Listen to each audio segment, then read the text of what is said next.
Is a Republican congressman from North Carolina. He represents a district that includes Charlotte, and that's Congressman Robert Pittenger. Great to have you with us here tonight. Let me just have you react to that analysis, first of all, there. The analysis, this is going to cost North Carolinians in excess of $500 million more here over the course of a decade. Well, that's from stats that don't understand growth. Growth will build this economy. Frankly, the rest of the world is looking at what America's doing. And if we pass these tax cuts, and we will, they're going to go reduce their corporate taxes as well. Ireland now is set to reduce down to 8% because they understand competitive markets. You know, in North Carolina, we reduced our corporate and our individual rates 4 years ago. It's had a dramatic effect. Companies are coming back to North Carolina. We were the highest tax state in the Southeast. Now we're the lowest. And our growth has grown exponentially because we become competitive. And that's what's so important for this country and important for North Carolina. Frankly, the average North Carolinian will have a $2,100 rebate back because of these tax cuts. Is that by 2027, that stat you just said there?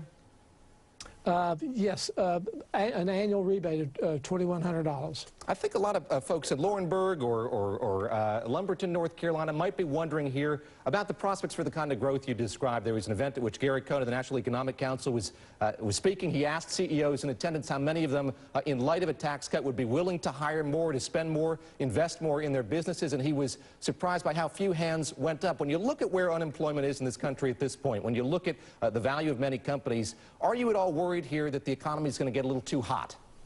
No, sir. I've been out of my district. I've got 8 counties going out east of Charlotte, and these are rural counties. These are poor counties, and the businesses out there, they're ready to expand. They are grateful to have this type of tax cut because they'll have more capital to expand. I've been in Anson County and Scotland County, and Richmond County.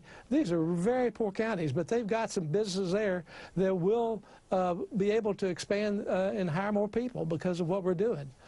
So this is going to be a good thing for North Carolina. I grew up in Orange County, so a few counties over from the county that you represent, but I know that higher education is incredibly important to North Carolina, and you've had the presidents of many universities and colleges writing to you and other lawmakers saying that they're worried about what this will mean for their enrollment or their ability to invest in infrastructure on higher education campuses. It has to do not just with folks going to college, the incentive to go to college, but also to drive that huge part of the North Carolina economy. What do you say to them about their concerns here that this is going to hurt higher education in North Carolina and other states?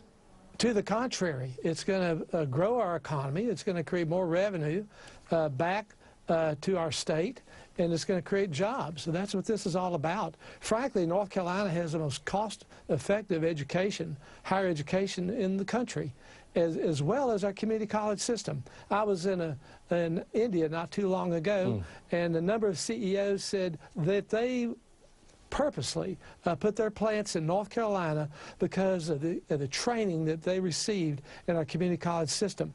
We have a great educational system in North Carolina, and it will expand because of what happens with these tax cuts and the revenue that will come back to our own coffers. Congressman, let me ask you lastly about the news about your colleague from Michigan, John Conyers, who's stepping aside as the ranking member of the House Judiciary Committee. He's doing that. He's not stepping down from Congress. Has he gone far enough there, and how confident are you that this is going to play out the way it should under the strictures of the Congress, through the ethics process?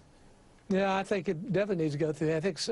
Mr. Conyers has been around a long time, and he could probably get reelected in his district no matter what he did, as long as he brings home the bacon in his district, and that's what they count on. That's what they want. They want somebody that is just going to do whatever they want him to do. So, unfortunately, that seems to be part of their job description. So I think Mr. Conyers has done the right thing in stepping down. I think the Ethics Committee will determine what further needs to be done. As you've been in the district over this holiday weekend, you've been hearing from constituents about this issue in particular? Sure. I think people are concerned about it. They know that the body in Washington, D.C. represents America. And just, pray for your Congress. Pray that we'll uphold and do the right thing all the time. These are ordinary people. And we need to be held to a very high standard. And I respect the commitments and concerns of all my constituents. All right, a benediction from the gentleman from the 9th District tonight. Congressman Robert Pittenger joining us from Charlotte. Thanks very much for the time. And coming up, President Trump says we're really winning the fight against